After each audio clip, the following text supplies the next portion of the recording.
앞뒤 좌우로 한번 인사하실까요? 사랑합니다. 축복합니다.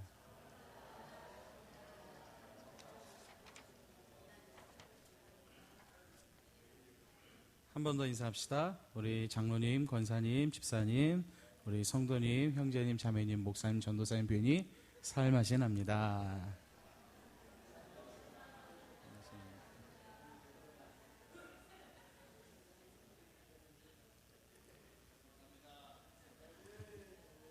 아멘. 한 가지 광고 먼저 하나 드릴게요. 우리 부흥회가 이제 다음 주 앞으로 다가왔잖아요. 사실 우리 교회가 이번에 전단지를 만들질 않고 교회 신문을 발행을 한 걸 여러분들이 잘 아실 겁니다.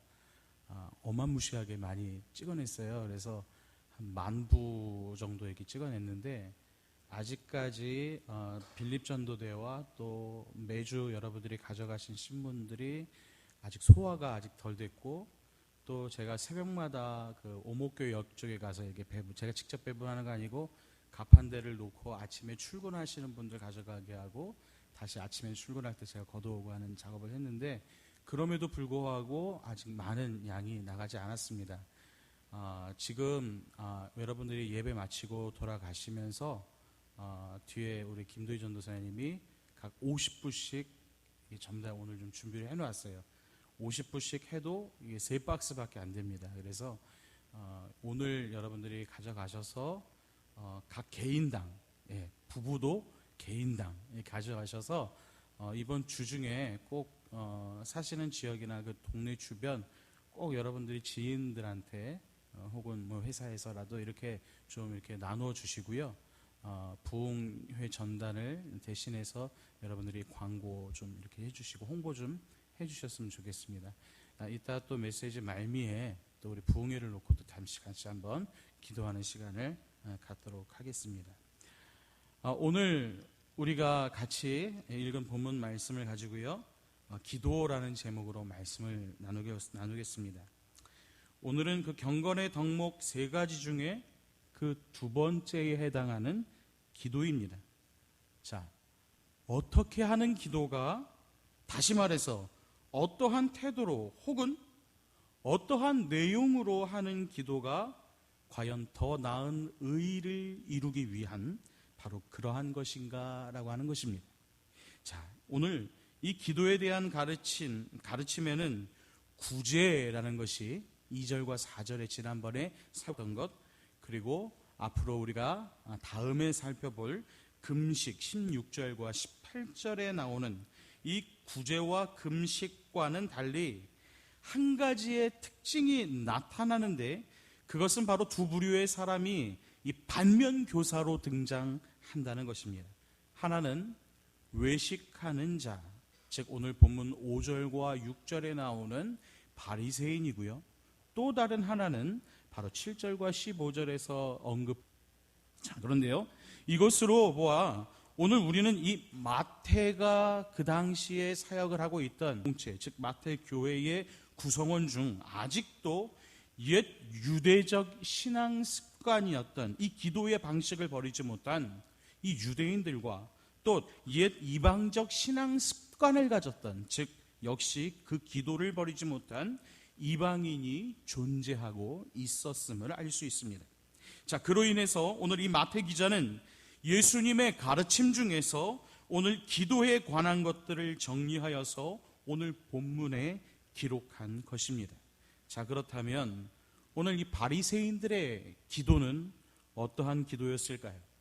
오늘 이 유대인들은요, 바벨론 포로기를 전후로 해서 하루에 3번씩 아침, 정오, 저녁 이렇게 하루에 3번씩 기도하는 습관을 가지게 되었습니다.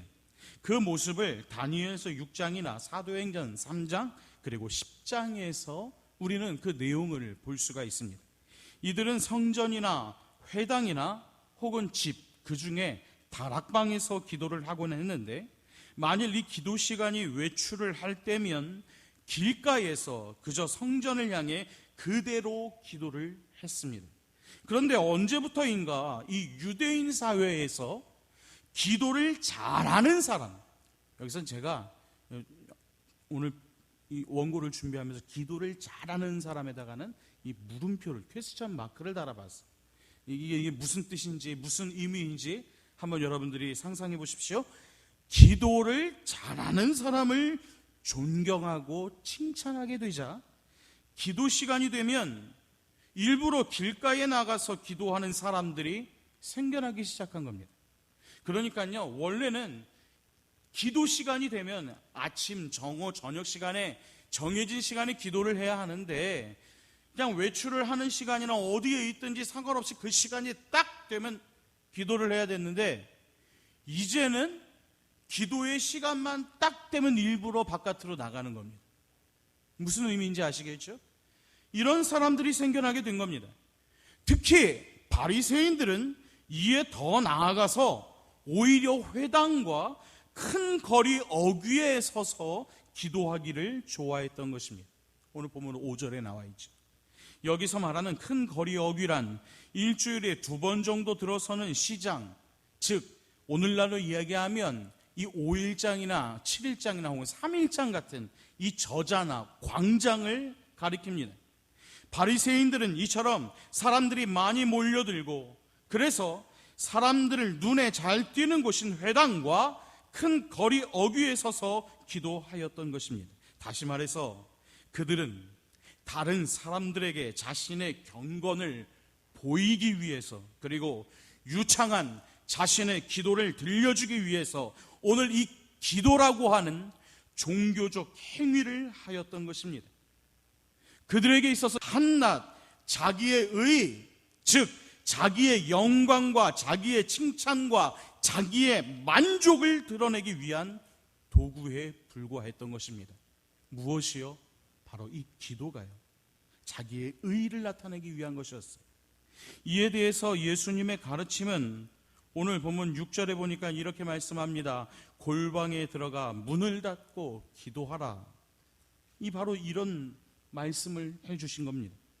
그 당시에 유대인들은 대부분 단칸방에서 살았습니다.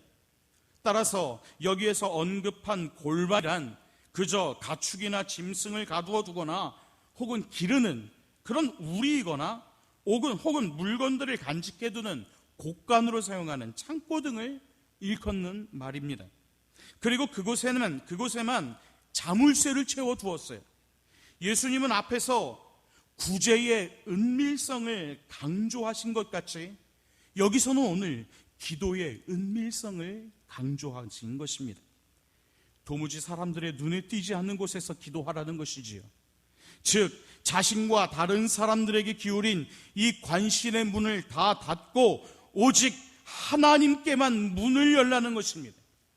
이것을 오늘날 우리들에게 적용해 본다면 그것은 바로 우리의 마음의 골방일 것입니다.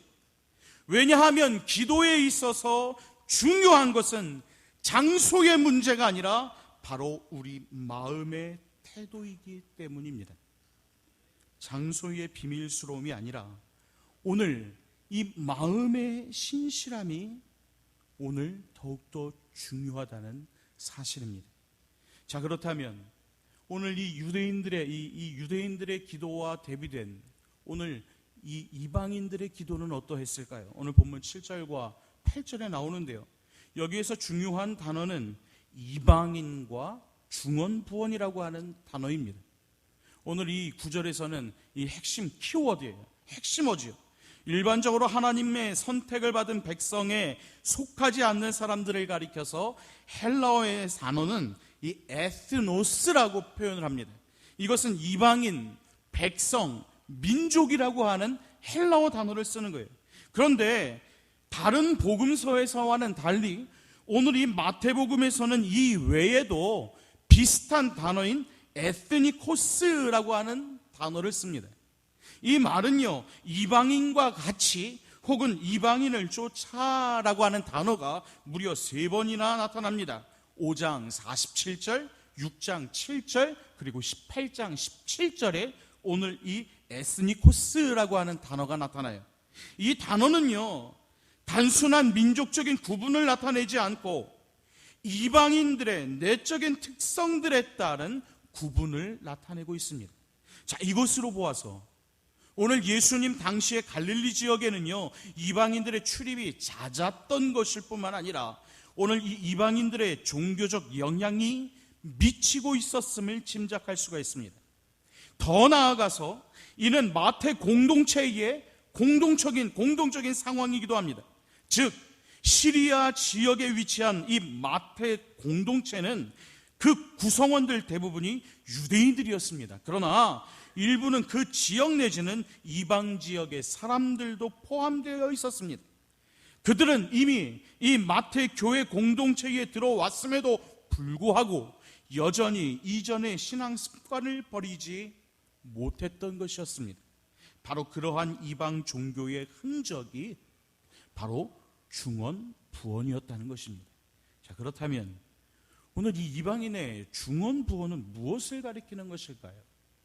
자, 우리가 지금까지 알고 있었던 중언 부언이라고 하는 단어와 오늘 성경에서 말하고 있는 중언 부언의 그 차이를 우리가 한번 보시기 바랍니다.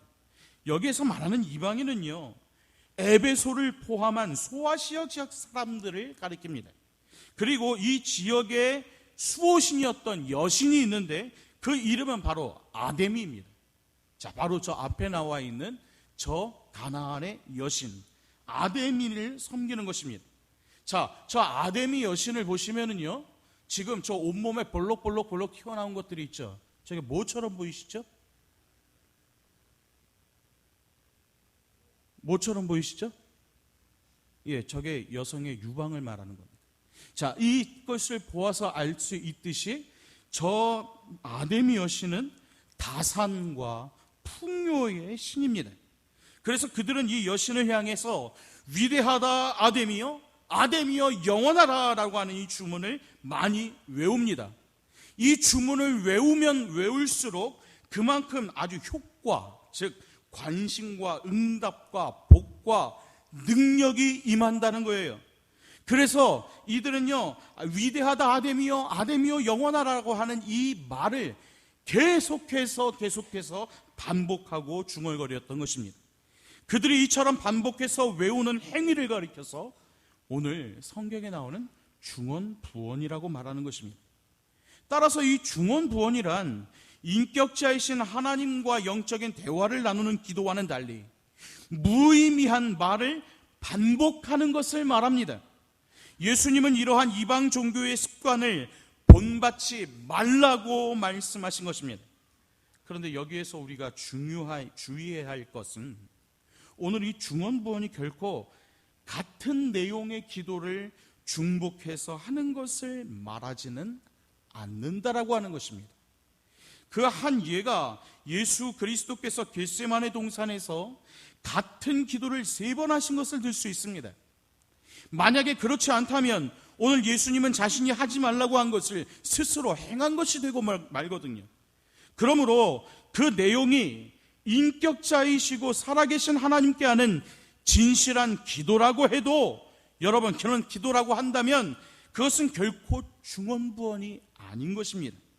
자, 이러한 이방적 기도 습관에 대해 예수님은 아주 단호하게 중언부언하지 말라라고 말씀하십니다. 왜냐하면 구하기도 전에 그 기도자에게 있어야 할 것과 필요한 것을 이미 하나님께서는 아시기 때문이라는 것입니다. 그러나 이것은요, 기도의 시간적인 길이가 그의 경건을 측정하는 기준이 될 수 없을 뿐만 아니라 하나님으로부터 그만한 보상을 이끌어낼 수 없다는 것을 강조하여서 말씀하신 것이지 결코 기도의 무용론을 언급한 것은 아니라는 것입니다. 자, 그렇지 않다면 오늘 예수님께서 시험에 들지 않게 깨어있어 기도하라는 말씀이나 오늘 바울 사도가 데살로니가전서 5절에서 쉬지 말고 기도하라고 하는 이 말씀과 아마도 서로 충돌하게 될 것입니다. 맞지 않겠다는 것이죠. 자, 그렇다면 우리는 하나님의 미리 아심과 예수님의 기도하라고 하는 이 말씀을 어떻게 이해하고 우리는 이것을 받아들여야 할까요? 하나님은 우리에게 있어야 할 것을 다 아시는 아주 전지하신 분이십니다. 모든 걸 다 알고 계시는 분이죠. 그래서 우리는 전지하시고 전능하신 하나님께 기도하잖아요. 전지전능하신, 바로 전능하신 분입니다. 그러나 하나님은 그 기도라고 하는 통로를 통해서 우리에게 주시겠다라고 약속을 하시는 겁니다. 이는 사람들로 하여금 우리가 의지해야 할 분이 누구이신지, 그리고 우리에게 도움을 주실 수 있는 분이 누구이신지를 알게 하기 위함이십니다. 다시 말해서 하나님은 우리의 필요를 다 아시지만 자기의 필요를 자기 백성들이 이 기도라는 믿음의 행위를 통해서 하나님 자신에게 간구하시기를 바라고 계신다는 것입니다. 또한 그 기도에 응답하기를 원하신다는 것입니다. 그리고 이 질문에 대해 종교개혁자였던 우리 장로교의 창시자인 존 칼빈은 다음과 같이 대답했습니다. 믿는 자들은 하나님께 알려지지 않는 것을 알리거나 그분의 의무를 행하시도록 자극하거나 혹은 마치 그분이 내키지 않아 하시는 것을 강권할 목적으로 기도하지 않는다. 이와 반대로 우리는 자신을 일깨워 하나님을 찾도록 하기 위해 자신의 믿음을 행사하여 하나님의 약속을 묵상하기 위해, 그리고 자신의 염려를 주의 품에 쏟아버림으로써 염려에서 벗어나기 위해 기도한다. 한마디로 말해서 우리는 우리들을 위해서나 다른 사람들을 위해서나 오직 하나님께만 모든 것을 바라고 기대할 수 있다고 선언하는 것이다. 좀 길지요? 이 내용이 바로 존 칼빈, 우리 칼빈 선생이 이야기했던 것입니다. 자, 말씀을 마무리해 볼까요? 오늘 본문을 통해서 주시는 예수님의 교훈은 첫째, 기도 생활을 열심히 하라는 것입니다. 아멘입니까? 아멘이지요? 자, 기도를 통해서 하나님과의 친밀한 교제를 가질 뿐만 아니라 이 땅에서 살아가는 동안 필요한 것들을 하나님으로부터 공급받으라는 것입니다. 이에 대해서 예수님은 가장 모범답게 살아가셨던 분이 바로 예수님이셨어요. 자, 두 번째, 죄의 간교함과 무서움입니다. 이것이 무슨 말이냐 하면 죄가 하나님의 면전에서까지 우리를 엄습하고 있기 때문입니다. 죄는 하나님 앞에서 기도하는 그 순간까지도 우리를 놓아주려고 하지 않는데 그가 사용하는 무기는 바로 자기 위선과 자기 기만입니다. 즉 마음은 사람을 향하고 말은 하나님을 향한다는 겁니다. 다시요, 사람을 향하고 말은 하나님을 향한다는 것입니다. 그러니까 종교 의식 중에서 가장 거룩하고 경건하다라고 하는 이 기도의 시간까지도 딴 생각을 하게 할 뿐만 아니라 사람들에게 보이기 위해 외식을 연출하는 것이 오늘 타락한 인간의 실존인 것입니다. 외식은 기도의 대상을 바꾸어 버리는 무서운 죄입니다. 셋째, 이에 대해 예수님은 다음에 두 가지의 기도를 대안으로 제시해 주셨습니다. 그 두 가지는, 첫째는요, 하나님보다 사람을 염두에 둔 유대인들의 잘못된 기도, 즉 외식에 대해서 그 대안으로 제시하신 것이 오늘 골방 기도입니다. 기도는 장소가 아니라 우리의 마음의 태도가 중요하다는 것이죠. 두 번째의 대안은 바로 시간이 길고 말을 많이 하여야 하나님이 들어주실 것이다라고 생각하는 이방인들의 잘못된 기도, 즉 중언부언에 대해서 그 대안으로, 그리고 하나님의 본보기로 제시하신 것이 바로 주의 기도입니다. 그것이 바로 오늘 우리가 주기도라고 부르는 예수님께서 가르쳐 주신 기도이지요. 그 내용이 9절 하반절부터 13절까지 기록이 되어져 있습니다. 기도의 시간적인 길이가 그의 경건을 측정하는 기준이 될 수는 없습니다. 그 내용의 진실함이 중요한 것이죠. 이에 대해서 어거스틴의 한 말은 아주 의미심장하다라고 말할 수 있습니다. 그는 말을 많이 하는 것과 기도를 많이 한다는 말은 다르다라고 말했습니다. 그렇다면 우리는 과연 기도를 주님의 기도에 비추어 어떻게 기도해야 할지 그 내용을 이제는 우리가 다음 시간부터 예수 그리스도께서 가르쳐 주신 주의 기도를 통해 구체적으로 살펴보고자 합니다. 자, 그때까지 짜자잔, 다음 회에 계속해서 이어서 주님께서 가르쳐 주신 기도를 가지고 우리가 주의 말씀을 한번 같이 연구해보는 그런 시간이 되도록 하겠습니다. 자, 그러기 위해서 오늘 이 시간 이 말씀들을 기억하면서 우리가 과연 어떻게 또한 기도해야 되는지, 오늘 유대인들의 기도와 이방인들의 기도를 통해서 바라보았던 오늘 예수님께서 가르쳐 주신 이 기도의 내용들을 우리가 정말 기억하기를 원합니다. 그래서 오늘 남에게 보이기 위한 미사여구를 잔뜩 사용해서 혹은 계속적으로 반복되어지는 이 중언부언의 기도가 아니라 오직 하나님 앞에 진실되게 우리의 마음과 뜻과 정성을 통하여서 드리는 그 기도를 우리가 올려드리기를 원합니다. 먼저 우리에게 맡겨주신 그 기도의 제목이 무엇입니까? 그것은 바로 우리가 다음 주부터 진행이 될 이 부흥회라고 생각이 되어집니다. 그래서 오늘 이 시간 우리가 말씀을 상고하면서 말씀 가운데에 우리가 다음 주간에 진행이 되어야 될 우리 이 부흥성회를 놓고 우리가 한번 통성으로 한번 기도할 거예요. 그리고 오늘 강사 목사님이신 방수민 목사님을 위해서 기도할 거고요. 하나님의 놀라운 은혜와 긍휼을 통해서 우리가 정말 기도해야 될 기도의 제목들을 우리가 교회 신문 한 장을 좀 펴놓고 그 신문을 보고 같이 기도했으면 좋겠어요. 거기에 우리 목사님에 대한 양력과 또 우리 목사님께서 매 시간 새벽과 낮과 또 저녁 시간에 하루에 3번씩 말씀을 전해주실 그 놀라운 은혜의 말씀과 제목들이 다 있습니다. 그것들을 놓고 우리가 좀 기도했으면 좋겠어요. 하나님, 오늘 우리 가운데 함께 인도해 주시고 오늘 우리의 인도하심을 주님 아버지께 기도하며 나갈 수 있도록 우리의 마음을 붙들어 주시옵소서. 먼저 우리 주님 앞에 찬양하면서 오늘 하나님의 놀라운 그 은혜를 우리가 같이 올려드리기를 소원합니다. 먼저 제가 기도하고요, 우리 같이 찬양하고 또 통성으로 기도하는 시간을 갖겠습니다.